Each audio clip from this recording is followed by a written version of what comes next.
Hello students, welcome to the class of Organization of Commerce and Management, Chapter 8, Part 2, Financial Management. In the last video, we learned about the meaning of financial management with its characteristics and importance. We learned that financial manager को पहले find करना है कि how much funds we require, then he arranges the finance from the available sources at the cheapest rate. उसके बाद उसका काम ख़त्म नहीं हो जाता अरेंज करने के बाद. He has to keep a check whether it is being used for that purpose only or not. And finally, after earnings, when we earn, that is to be distributed in proper manner. जिसको जितना allocation of funds करना है उतना dividend, उतना retained earnings में in proper percentages he distributes. This is what we learnt in the first video. Now we start with the new topic, that is capital structure. We learn, children, the two important aspects of financial plan is to estimate the need of capital, कि हमें कितना चाहिए, and to determine the sources of capital, कि उनके sources क्या हैं, कहाँ कहाँ से हमको ये पैसा मिलेगा. that is हमें कितना चाहिए और हमें कहाँ से अरेंज करना है. Company can obtain necessary capital funds from various sources. Company procures capital by issuing various types of securities, which we have learnt in 11th standard, children, if you remember. That is, equity shares से हम अपना capital लाते हैं company में, preference shares से, debentures से, but कितना proportion किसका होना चाहिए. As we all know, equity share capital is the birth giving capital of the company. Company comes into existence only because of equity share capital. In what proportion will the various types of securities be issued is determined by whom? This is the work of, again, a financial manager. So children, what is capital structure now? Capital structure is the mix of the long-term sources of funds used by the firm. जो भी firm capital पैसा invest करता है उसका किसका कितना proportion होना चाहिए लॉन्ग टर्म सोर्सेस का, and that should be properly estimated in a proper manner. Different sources of capital such as equity share, preference shares, debentures, reserves कितने होने चाहिए, हम as per rules, company norms, loans कितने ले सकते हैं.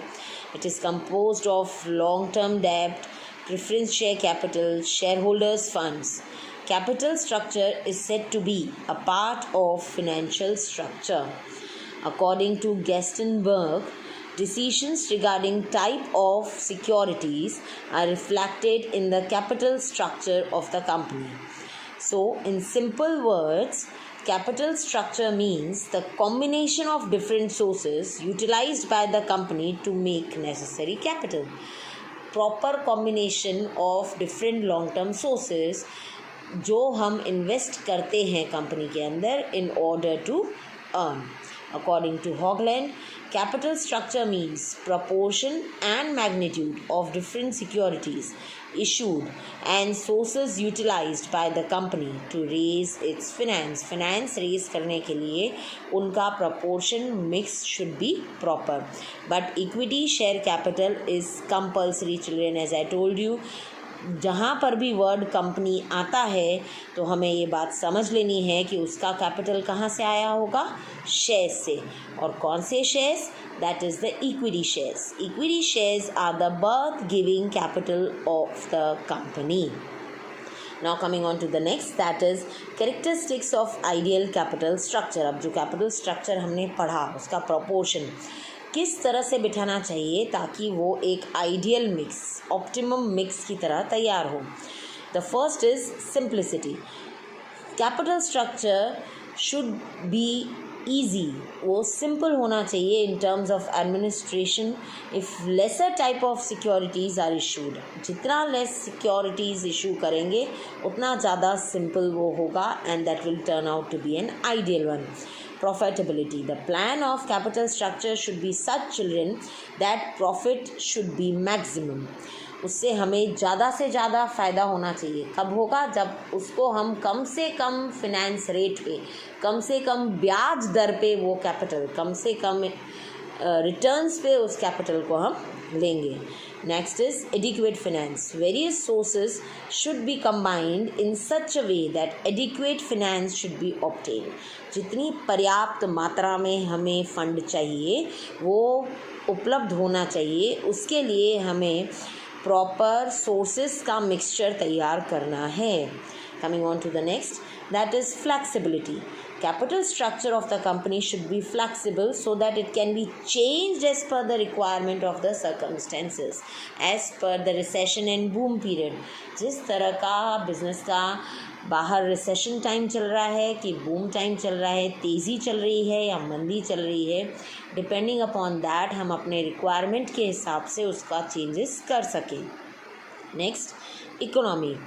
Various sources should be combined in such a manner so that cost of capital is maintained. इस तरह से हमको उसको कंबाइन करना है ताकि उसका जो कॉस्टिंग है, जितने पे हमको वो मिला है. आज हम लोन लेते हैं चिल्ड्रन, गाड़ी खरीदते हैं, उस पर लोन लेते हैं. वी हैव टू पे इंटरेस्ट ऑन दैट. बैंक से लोन लेते हैं, वी हैव टू पे return interest on that. In the same way जब हम इक्विटी शेयर कैपिटल मार्केट में इशू करते हैं, हम शेयर होल्डर्स को रिटर्न्स देते हैं in the form of dividend. Same way preference share holders को हम रिटर्न्स किस तरह से प्रोवाइड करते हैं? In the form of dividend. This way every finance, every source of finance has its cost. उसका इशूइंग कॉस्ट, उसका maintenance cost, everything is to be calculated. तो जो हमें सबसे सस्ता पड़े वही फिनेंस हमें सिलेक्ट करना चाहिए, वही सोर्स सिलेक्ट करना चाहिए. Coming on to the next is balancing. There should be a proper equilibrium between owner's capital and borrowed capital. जो हमारा owners fund है. Now what is owners fund, children? We have learnt this even in accounts in 12th standard. Owners fund includes equity share capital, preference share capital, your retained earnings, plowing back of profits. While borrowed funds means जो हमने borrow किए हैं लोगों से as loan, that is debentures. As other loans, long term, short term loans are borrowed funds. So proper equilibrium should be maintained. ऐसा नहीं कि हमारा owners capital is comparatively less than the borrowed funds. Liquidity. There should be such type of provision in capital structure that the liability and debt can be maintained in time.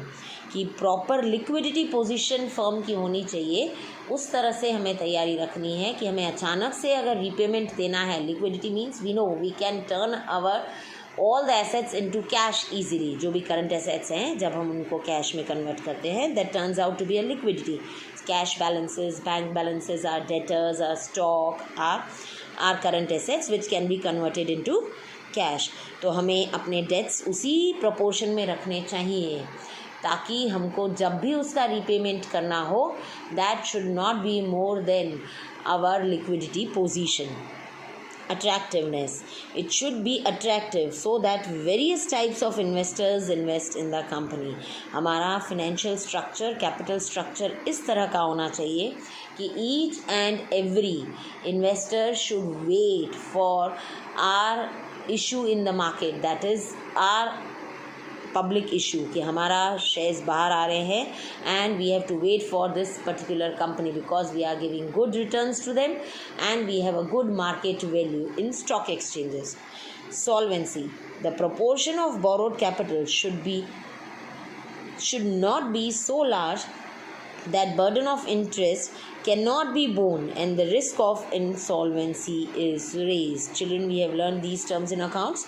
What is solvency and what is insolvency? The proportion of borrowed capital, जो borrowed capital है वो इतना large नहीं होना चाहिए कि उसका interest देना भी हमारे लिए possible ना हो. So we have to check our liquidity position, we have to check our solvency position ताकि हम इतना ज़्यादा borrowed capital ना रख के हम owners fund और borrowed fund को balancing में रखें ताकि हम उसका पेमेंट ईजिली कर सकें. In fact our owners fund should always be more than the डेप्ट position in the company. So I feel all the points are clear to you of ideal capital structure. Now, in our textbooks on page number 88, we have a chart which you can see on your screens also, that is types of capital structure. कि हम इस capital structure को किन different parts में divide कर सकते हैं. As I told you children, A is capital structure of only equity shares. Equity shares are must क्योंकि उससे ही company बनती है. So equity shares तो हमारे चारों टाइप में रहेंगे ही. So our main source will be equity shares. Second is equity shares along with preference shares. We have learnt in 11th standard what are preference shares. Those shares who have a preference over equity. Next is capital structure of debentures with equity shares. Debentures are borrowed funds. Equity के साथ debentures का proportion होना. Finally, last is in capital structure we can have preference shares, debentures and equity, all three together. Equity तो होगा ही, उसके साथ हम एक और ओनर्स फंड इंक्रीज कर सकते हैं, that is preference. And if we find कि अभी ओनर्स के लिए मार्केट सही नहीं है, they are not in a position to take risk, तो हम उनको श्योर वाला रिटर्न्स देंगे, that is debentures. As we have learned in 11th standard children, debentures is the डेब्ट ऑफ द कंपनी, जिस पे हम फिक्स्ड अमाउंट ऑफ इंटरेस्ट जो इशू के टाइम पे डिसाइड किया जाता है उतना ही इंटरेस्ट हम उनको प्रोवाइड करते हैं. So this way there are 4 different types of capital structure depending upon the need and circumstances. Each and every company selects its own type, जिसमें equity shares is the must, and each and every company tries कि उसका capital structure should be an ideal one. We learned the characteristics. So in the next video we'll be learning about factors affecting the capital structure. Till then, go through the all head points, the chart. We'll meet in the next video. See ya.